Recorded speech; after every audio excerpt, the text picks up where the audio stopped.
She's the superstar DJ and marathon marvel whose memoir, Personal Best from Rock Bottom to Top of the World, is out now. So please welcome, runs like a gazelle, lives well, is just swell. It's Adele Roberts! Thank you. I think a throw a round of applause straight away for Adele. Straight away. This is the Adele. This is not the other one. This is the Adele. Hi, Adele. How are you doing? Really good, thank you. I What could a start book. every day like that, please. Oh, we do. It's good to cheer yourself. You might as well, just in case nobody else does. Adele Roberts' Personal Best, from rock bottom to the top of the world. So let's dive straight in there. By the way, we're going to get onto Adele being on air when Michael Jackson died, because I know you've got a lot of respect for that, the way you handle that situation. Talk about Virgin Radio Pride as well, and Pride, because you helped us launch Virgin Radio Pride Yes. 4 years ago, didn't you? Thank you. And you've done it again this year. Thank you. 1,000 thank yous. But let's fast forward or rewind.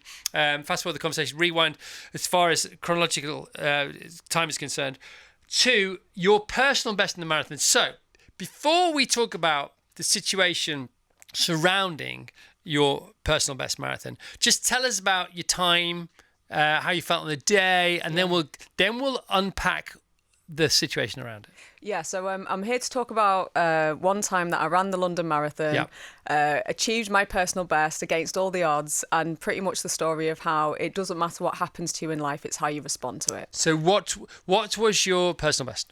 Okay, so in 2023, I ran the London Marathon in 3 hours and 30 minutes. Control round of applause. 3 hours, 30 minutes. Here we go. Right. Now, okay. By the way, there's going to be lots of these. Maybe keep the door open. So 3.5 hours. I mean, that's pretty damn impressive anyway. What was your target? Oh, 4 hours. You wanted to break 4? Yes, I needed to break 4. So what I decided to do, I was a new ostomate, so I just newly got a stoma. No, keep that powder dry. Sorry. Keep that powder no dry. spoilers. Okay, all right. So I had to try and get under 4 hours to set a new Guinness World Record. For one particular thing. Absolutely. Which we'll come to in a moment. Okay, all right. And I managed to do that, but I didn't know at the time that I'd done it. You did, and by the way, you did it and some, and because you crossed the line. The BBC were there to interview you, and you were being interviewed, and all you wanted to, I mean, you were very happy to do the interview because you're a lovely person, and you had a great message, story to tell. But after the interview, you said, "Did I come in under 4? Did I come in under 4?" You broken 4 by half an hour, and you had no idea. Yeah, that's right. Because in training, I'd not been very fast because I was still recovering from something. I was also getting fit as I was training. Right. Yeah. So okay, let's go into the something. Fill your boots. Off you go. Yeah. So, do you know, 4 years ago, 2021, no, 3 years ago, when I helped launch Virgin Radio Pride, that was one of the last things I did before I got diagnosed with bowel cancer.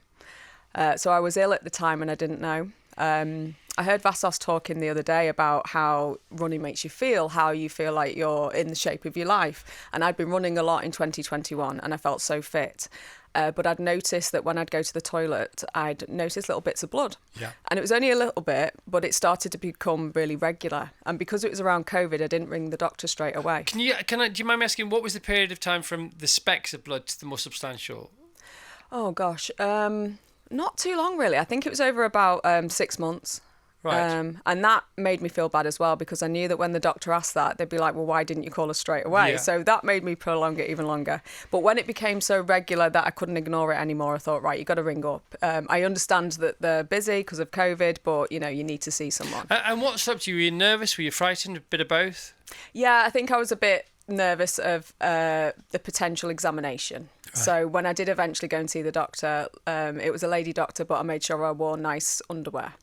It's crazy, isn't it? Yeah, it's so crazy. Silly. It's understandable. I had exactly the same situation. Right, okay. And did you go and see someone?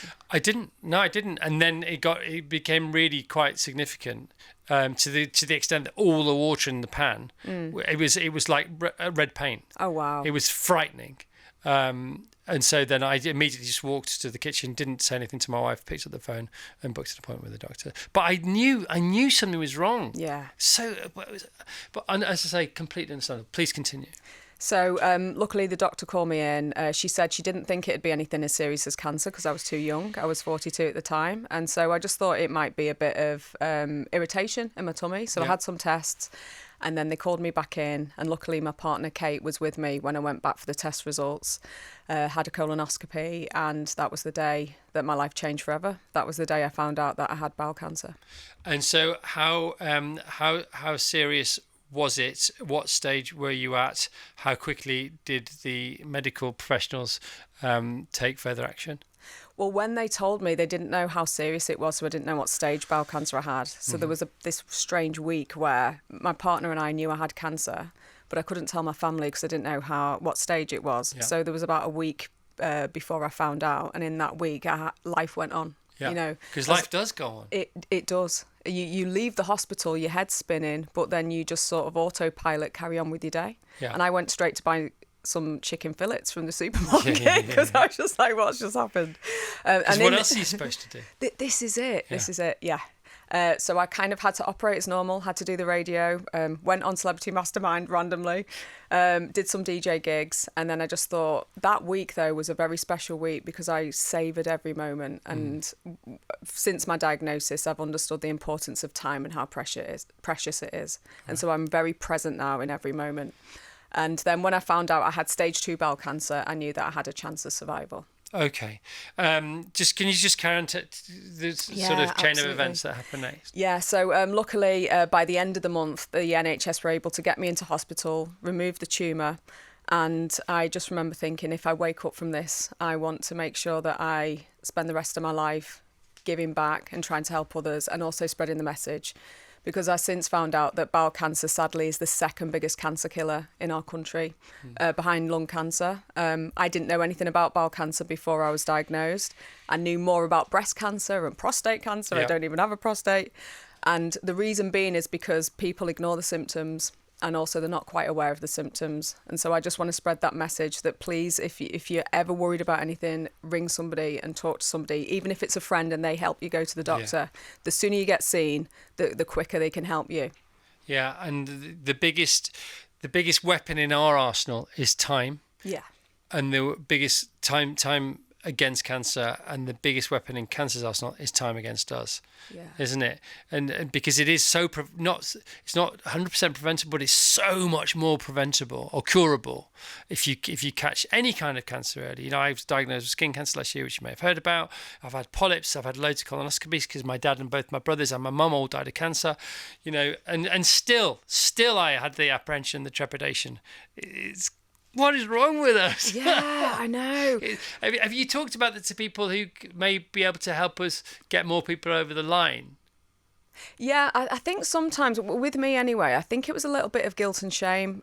My first question to the doctor when I was diagnosed is, am I going to die? And is it my fault? And I just felt straight away like I'd done it to myself.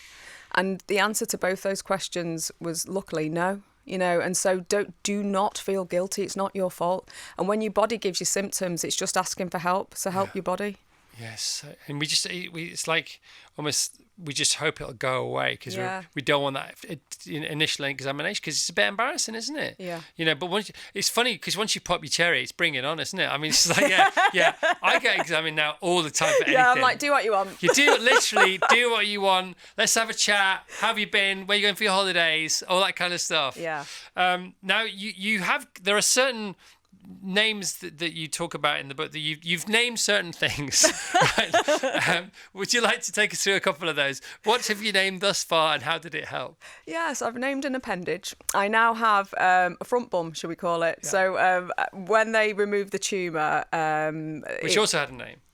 It did, yeah. Thanks for reminding me of that. I used to call my tumour Umbriel, and I named that after the dark moon of Uranus, because I'm very childish like that. And levity always helps. Yeah, absolutely. Yeah, laughter. You know that's I'm glad that you brought that up, Chris. I think laughter has been medicine, really, for me. Well, so many nurses have a great sense of humour, don't they? Yeah. Because how else do they get through? This is it. Yeah, totally. I think a lot of things that we deal with in life are a state of mind. And I think that sometimes if you can flip things on its head and see the humour in things, it definitely helps you get through. So my tumour was called umbrial. Umbrial's gone now. And I now have a stoma. Which is a little bit of my intestine that comes out the front of my body to help me go to the toilet. And she is called Audrey. Right. Now, Audrey's days may well be numbered. Absolutely, yeah. She might be popping back in eventually, but for now, she's here and she knows it. All right. I mean, there's so much in the book, so much in between. Investors, feel free to jump in. But, you woke up, you were told going into the operation that you may have to have a stoma, you may not have to have a stoma, and you wouldn't know until you came to. So just speak to that a bit if you don't mind. Yeah, when I woke up, I just felt incredibly lucky to wake up because I know that there's no guarantees in life. And I remember thinking, oh, hang on, they said they might give me one of those stoma things. I wonder if I've got one. Yeah. So I pulled back the covers and looked down and I could see it. When you first get one, they put it in a nice see-through bag for you. Right. And it's to help the nurses change the bag and it's to help you sort of like see what's going on down there. Yeah. And I could see this stoma that looked to me like the plant off Little Shop of Horrors. Yes. So that's where Audrey got her name from. And I just thought, wow, isn't that marvellous? Isn't medicine marvellous? And is that why stomach's called the stomach? Is that why it has the word stoma in it? What do you mean? Your stomach, because it's... Oh, no. I think stoma is Greek for mouth. Right. Yes, it is, yeah. Oh, yeah. Yeah, stoma, yeah. We have a Greek person here. That's fortunate, isn't it? That'd be useful. And if you are blessed with having a stoma, because it is a blessing, Love isn't that, it? Chris, Because what's the thank you. alternative? Yeah. You are therefore known as an Ostomate. ostomate. Yeah. And now we'll get back to the world record. Yes. There you go. So one of the things that I wanted to do when I woke up in that hospital bed is give myself a goal to work on, to focus on, to think about, because I knew that the mind is a very powerful tool to help you get through tough times in life. And I knew that if I had something to focus on, I would try and work towards that goal instead of feeling sorry for myself and thinking about cancer and negative things. And so I didn't think of the marathon when I first woke up. I just remember thinking, try and get onto the chair that's next to your hospital bed. When I woke up, I was connected to so many tubes, I couldn't even leave the bed. Mm-hmm. But I remember thinking, right, try and get into that blue chair that's next to you and see if you can do that. And I managed to do that on the first day. And then the next day it was try and get to the window and look out the window. And then it was try and go to the toilet. And step by step, I kept moving every single day, and I have since, and that led to me trying to attempt the marathon. And one of the things I wanted to do when I attempted that marathon was to set a Guinness World Record to show other ostomates what's possible. Because as ostomates, sometimes we don't really get empowered to move our bodies and to reclaim our bodies. And I wanted to make sure that all ostomates knew that our bodies are incredible, they're beautiful, that they're a medical marvel, and they can achieve anything. It's funny that you're an ostomate. Yeah. Isn't it? Because you've got other ostomates. Yeah. It's beautiful, isn't it? Yeah, absolutely. Unintentional, but quite handy. Yeah. All right. So you didn't leave yourself that long to train. Now, I've written a book. It's for charity, 119 days to go. It's a 17-week training plan. This would be no good for you. Well, you'd have to skip a few chapters, wouldn't you? Yeah. So when did you decide, how close to the marathon did you decide to give it a go? So the marathon was in April, and it was in the January that I had a friend that was looking for people to run the London Marathon. Right. And she said, do you know anybody who might want to do it? And I didn't think of me straight away. She just said, could you find me someone that might be interested? Because it's obviously a massive honour to run the London Marathon. It's very hard to get a place. Yeah. And I thought about it, and the more I thought about it, the more I was like, oh, I wonder if she'll let me do it. But it seemed silly at the time because I was still recovering from chemo and cancer. So what was your level of fitness? Give us a sort of window on that. Okay, so the year was 2023 and I'd not run since 2021. So I'd not been running at all. I could walk. Chemotherapy, anybody who's been on it will know it's very invasive and damaging to the body. So it obviously takes away the cancer, but it also wipes you out. Yeah. You have like no energy. Because it kills the cancer, but it also has to kill other things. Yeah. It's a massacre, isn't it? Really? Absolutely, yeah. I felt like I'd been burnt to the ground and I sort of had to build myself back up. And so my hands and feet were very affected by the chemo as well. So my feet, the bottoms used to come off all the time, which doesn't help when you're walking or running. And also I was very lethargic. It burnt my skin on my face. And so it was in a pretty bad way. And obviously I now had a big puncture in my tummy, really, because I've got a stoma. So I didn't know if I could run, but I knew I'd try. So how many weeks did you have to go? Oh, I think I had, because I got COVID as well when I decided to do the marathon. Nice one. I think in the end I had 10 weeks of training. 10 weeks of training. And you could just about walk and your skin's falling off. Yeah. 10 weeks of training and then you smash it with 3:30. I mean, I'm really pleased for you, but it's quite depressing for me. It's like, it's all about me, obviously. It's like, all right, how'd you do that then? So what extent were you able to train to? Any hacks for us, just anyway, if we're training for a marathon? Did you discover any sort of silver bullets? I think I'll go back to what I've heard you say, Chris, and this was ringing in my ears. I saw you say this before I took on the challenge, and I'm not just saying it because you're here, but you said what you've just said about your book there. The marathon is the best one-on-one training session you will ever do with yourself, and I truly believe that. I think it teaches everything that you need to know for life, and I hope that rings true as well for my book. It's not just about cancer, it's about how you navigate the marathon of life. And I think that for me, small steps, big achievements, or start small, dream big. Yeah. And it was just bit by bit, day by day, and never giving up. And if you do not stop, you will always win. You cannot be stopped. Well, you say it was bit by bit, but with only 10 weeks to go, it's chunk by chunk. Yeah. Come on, I need some hacks here. I'm still one. I've never run under 4 hours in my life. I'm looking at a new coach here. Yeah. Please. I think it's just be kind to yourself and also. No, I need more than that. Coach Roberts, tell me what to do. I always go slower, and I find if I start slow, I end up going faster. So I don't bite off more than I can chew. Right. I just break it down. So yeah, maybe you're starting off too fast. Whatever you say, I am doing in 2025, without question. But yeah, I think that's what I always do with any goal, whether it's to get onto the radio, and you can see from the book it took me years to get onto radio. It's a good story, by the way. I just do it bit by bit. Great stories in the book. Also, you talk about the bit by bit. I mean, and you alluded to that just before, to do with another sort of aspect of what was going on. But you say your mum and dad were always philosophers of that. Yeah, absolutely. They've, to me, had much tougher things to deal with in life, but they never gave up.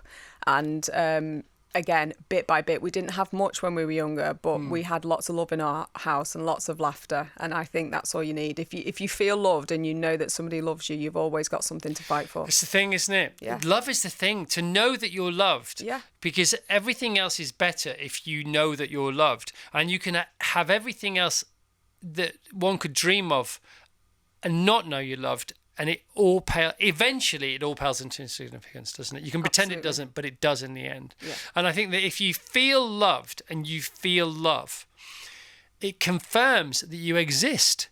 Because you can't feel anything unless you exist. And being a human being is a mind four-letter word anyway. It's like, and so it's just so reassuring on every level. Yeah. Because you're here and you're heard and you're seen. And therefore, if you're heard and you're seen and you know you exist, you can begin to transmit a life to share with others. Absolutely. All the way through the book is a playlist that we can join in with. Tell us about your playlist. Did it feature on the run? There are some, you don't call them selfies, you call them beddies. Yeah. Tell us all about, I want to know all about this stuff. It's great. It's such a lovely book.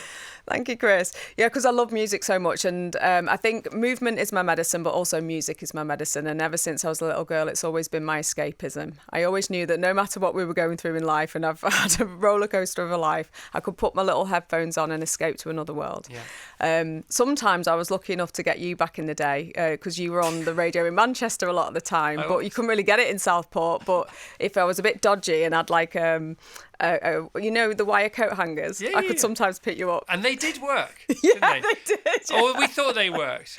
Yeah. Maybe there was radio equivalent of a placebo. Yeah. Maybe we would have got the radio anyway. But if we could fashion a coat hanger and sort of point it towards Piccadilly Gardens in Manchester, we could take agency or credit for the fact that we got that signal. Probably so you had me as a listener when I could get you. But I think the music in the book hopefully punctuates each chapter. So it gives me the chapter title. It hopefully sums up the lesson that we learn in that chapter. And also, if you didn't quite get what I was trying to say, listen to the song associated with the chapter and you'll feel it. Because that's how I think I express myself a lot of the time, feeling music. Yeah. So where are we now? Do you mean in life? Yeah. We are about to take on another challenge, especially inspired by you guys in this room, because I mean, you're just like smashing it out the park, 50 milers and stuff like that. So I'm going to do another challenge. I'm going to try and set another Guinness World Record as an ostomate before Audrey pops back in. Right. Okay. Can you tell us what that is, or you want to keep your powder dry for a bit?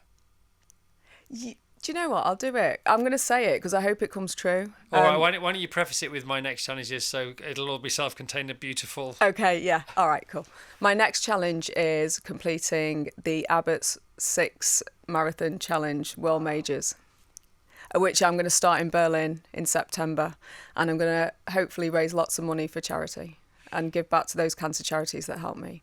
So that's the big 6, basically. The big 6. This is Berlin, Chicago, New York, and I've heard New York's really hard now. I was listening. Tokyo, Boston, and then in London next year. I hope that is like one amazing victory lap. Wow. So you'll be able to hopefully complete them all before London.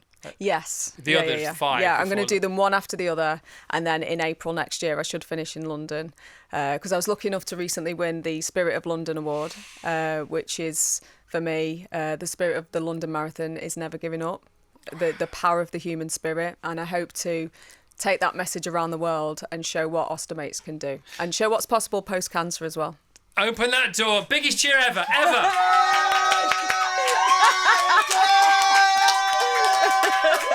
It's the biggest show ever from the control room. Wow, that's amazing. And it's so serendipitous that because you weren't well a couple of weeks ago because you had norovirus. Norovirus, yeah. So you were due to come in, I think it was a Friday then, wasn't it? Or a Thursday or a Friday.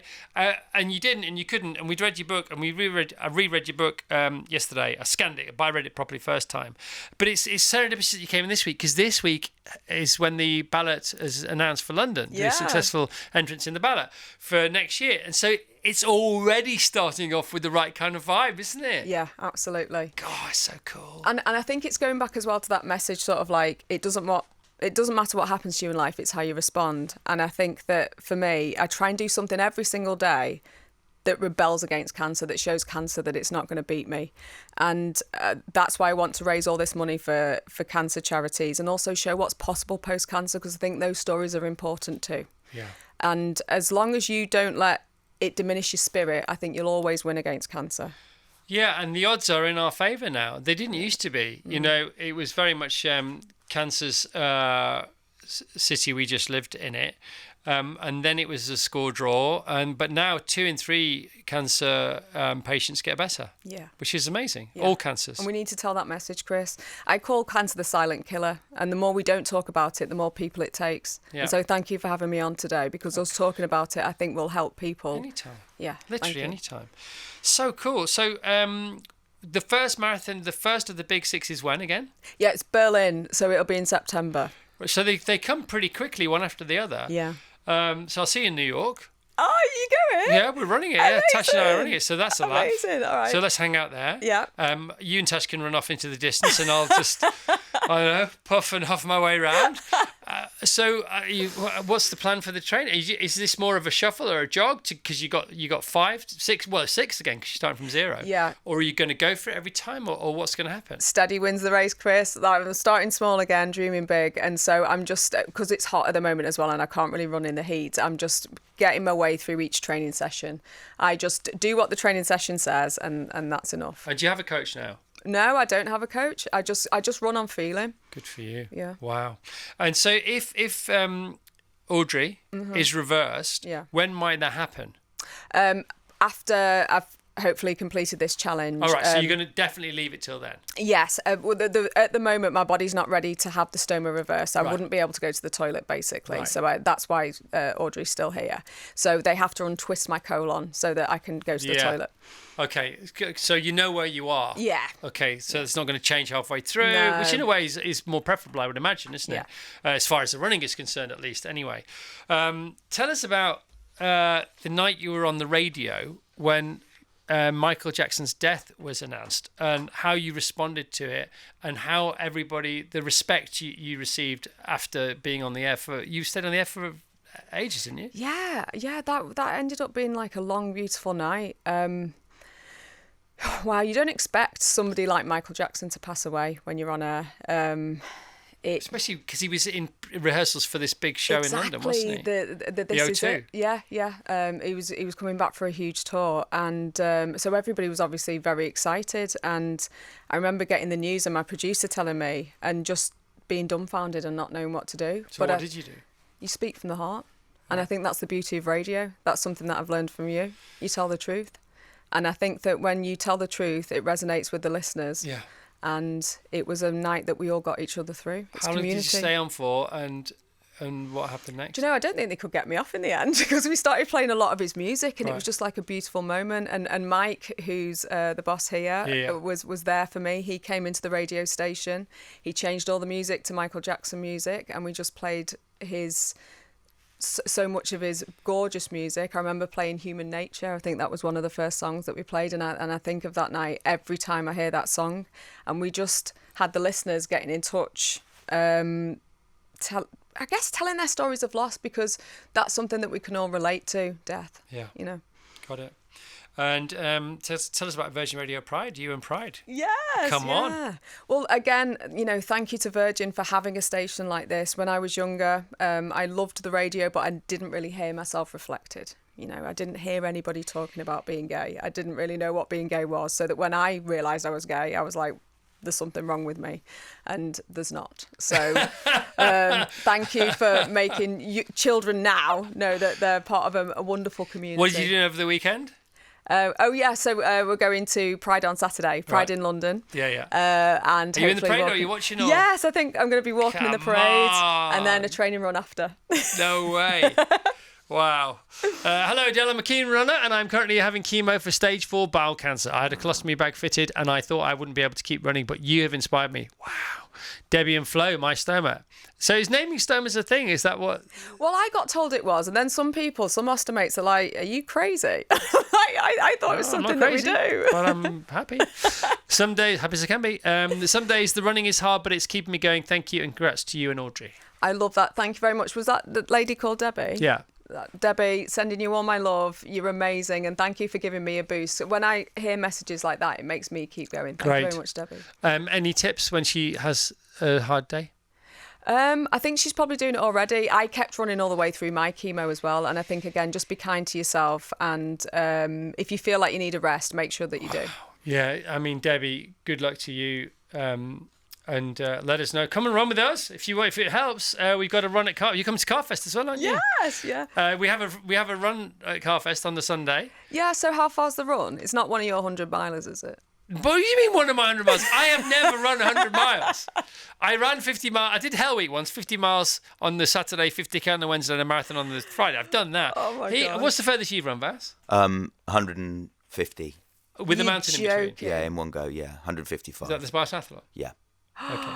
Yeah, he runs it. I mean, him and Tash, they're different. I mean, literally, if they carry on running, they will end up on a different planet because they'll have run so far. Do you know, Adele, that Boston is on the Monday and London's on the Sunday? Yeah, I've seen that. I know. What a clash. I think I might just walk the London. I'll run the Boston and walk the London because I've already got my time for that. Don't. Yeah, I suppose that's what marathon runners are like, aren't we? You definitely won't. So your tapering for London is running Boston 5 days before.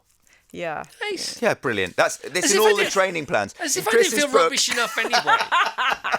Marathon week. What it says is marathon. Oh, it's marathon week. You've reached it. 16 weeks training done. Marathon week. And then on the Monday it says either have a rest day or run a marathon on a different continent. Your choice. It's up to you. All the jet lag. Anyway, Catherine in Peterborough, thank you so much for the interview with the incredible Adele Roberts. Every time I listen to her, I cry. She's so inspirational, and what she's done to empower people with stomas to feel strong and invincible should never be underestimated. As a former ostomate, I now have a J pouch, but always know that one day that could fail. I will return to a stoma. She's my inspiration and motivation to keep running. Wow. Tell us about the J pouch. I don't know what a J pouch is. All I'll right, have to Catherine, we Google need it. to know more about please the let us J know. pouch. It is comical, your book as well, isn't it? There's lots of funny stuff in it. Yeah. Because you have to have stoma training sessions, don't you? And then it's like when you learn to fly, you get to go solo. Yeah. For the first, and you had this situation as well. Yeah, I liken changing a stoma bag to like changing what I thought would be like changing a baby's nappy. So I've done loads of babysitting because my mum's got 6 kids. Right. So I thought, I'll be fine with this. But it's like having a naughty baby but strapped to your front that wriggles around.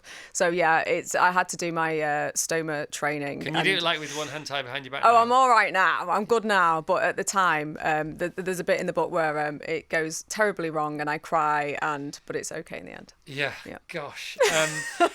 I mean, obviously, when you are now talking to people about this, I can see you still get very emotional about it, which is completely understandable and also really useful as well, because people can hear it in your voice and they can see it. When you do things on stage, and hopefully at Carfest, you'll be telling your story. How are you used to your story yet? Are you used to how people are responding to your story? What is that like within those moments? How does that feel? What else are you going to do with that? Because it is extraordinarily powerful. Thank you, Chris. No, I feel like I'm still in the marathon. I understand that. I'm still processing what's happened to me. I think I'm still a little bit in shock. I still can't believe I've had cancer. When I have lovely intros like you just gave me then, I still can't believe some of the things that I've done. I think it's important for me to feel the emotion now. I never used to feel emotion. I never used to cry. Really? There's a bit in the book where I explain about, getting hit in the head with a brick when I was younger. Didn't cry. I never used to cry at all. I've got lots of scars on my body and I didn't cry for any of them. And I think not dealing with feelings is prolonging the pain. And I think in some senses that cancer was representative of all of those feelings that I buried as a kid. And I shouldn't have done that. And then my partner even said that when I woke up from my surgery and they'd removed the tumour, that she could see the light had come back in my eyes. And I feel like, that tumour, they took all that hurt out of me. And I've learned that lesson. So if anybody's listening and you don't deal with your emotions, please do. It's okay. There's strength in crying. I used to think crying was weakness, but I think now it's strength. And dealing with your feelings is strength. Yeah. It's funny, isn't it? Because when one gets emotional, it doesn't mean you're sad necessarily. And it can become a habit, can't it? Yeah. Yeah, absolutely. You can become addicted to the release and relief of it because you've tamped it down for so long. Yeah. Because that whole thing about, I was talking to a friend of mine 2 days ago, and she's been compartmentalizing something for a long, long time. And she says she realizes now that if you try and compartmentalize something that hurts you, you can, but you can't isolate it. So you can either incarcerate all your feelings or you don't. And anybody who thinks you can honeycomb them separately is misguided. And that's why now they're all coming out once, aren't they? They're pouring out of me now. Oh. But I just try and live every day as a mini lifetime. And I know that sounds really woo-woo, but I do. It doesn't sound woo-woo. I know you say that, you actually say that verbatim in your book. Tell us about chicken licking. Oh, yeah. Come on. Here's the real juice. Yeah, you'll have to remind me, what's the chicken licking bit? Oh, the chicken licking is in the book. You talk about you can buy chicken licking, can't you? And then use it as a metaphor. That's me thinking that the world's going to end, but I can't remember what I'd do it in relation to. Sorry. So chicken licking is this chicken who is always constantly worried that the sky's going to fall in. And he's going to get hit on the head by the sky. That's how you get into it. Yeah, because an acorn falls on his head. Yeah, and he thinks it's the sky. Yeah, and that used to be me, but I can't. There's an example in the book, isn't there, that I can't quite remember. I don't know if Kate can help me out. Eh? Oh my gosh, was it actual marathon day? Okay, all right. And is this Audrey deciding to erupt on me in the morning? Oh right, okay, sorry. So this is. Yeah, right. I probably just erased that from my mind. So this is me waking up on marathon morning. Yes. Anybody who has a stoma will know that gut reaction is real. Everyone who has a stoma has a piece of their gut on the outside of the body, and you can see how you're actually feeling. I truly believe this. And so whenever I get very nervous or very excited, my stoma plays up. And on marathon morning, I woke up at 3:00 in the morning with Audrey going ballistic, chucking out last night's tea. So basically spraying porridge and mashed potato all over me. Yeah, and this is you carbing up. Yeah. So all your carbs are literally going out the window. Totally. So all my marathon fuel that I needed to run the marathon later on that day is all getting thrown around this posh hotel that I've been put in. It's there. I mean, it's there. It's unfortunately not inside you anymore. No. That's the problem. And it nearly went all over the bed, and I was sharing the bed with Kate, my partner, so I run into the shower to make sure that I don't spray food all over Kate in bed. It goes all over the shower, but then turns into glue, sticks in the shower, starts flooding this posh shower in this posh hotel. So I'm stood there totally naked, spewing porridge out my front, trying to clean this amazing bathroom at 3 a.m. in the morning. And that was the start of my day. But it's funny, isn't it? Because it speaks to marathon prep. Yeah. Because it doesn't matter. Everybody said to me the night before the marathon isn't the night before the marathon, it's the night before the night before the marathon. So if you really want to get some sleep for a marathon, it's the night before the night before the marathon. If you want to get some carbs in you, it's the night before the night before. Because it's never about the actual night before. Because it's too late for anything then. It's too late to do anything to help you, and it's too late in a way for anything to harm you. And you are living proof of that. Totally. There's all the science you need. I mean, the plural of anecdote is not data, but I'll take it. Yeah. On you. Yeah.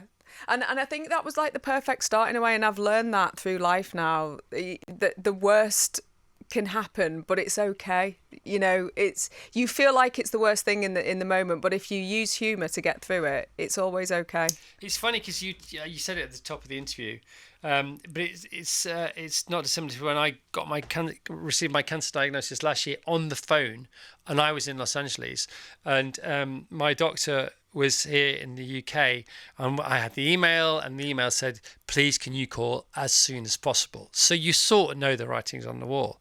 And it was nowhere near as serious as your diagnosis at all. I mean, if you're ever going to get cancer, and I hope nobody ever gets cancer, but if you ever are going to get it, you want to get the one I got, because it's called in situ. It's not even stage 1. Okay. It's just about cancer. It's as early as you can possibly get it spotted.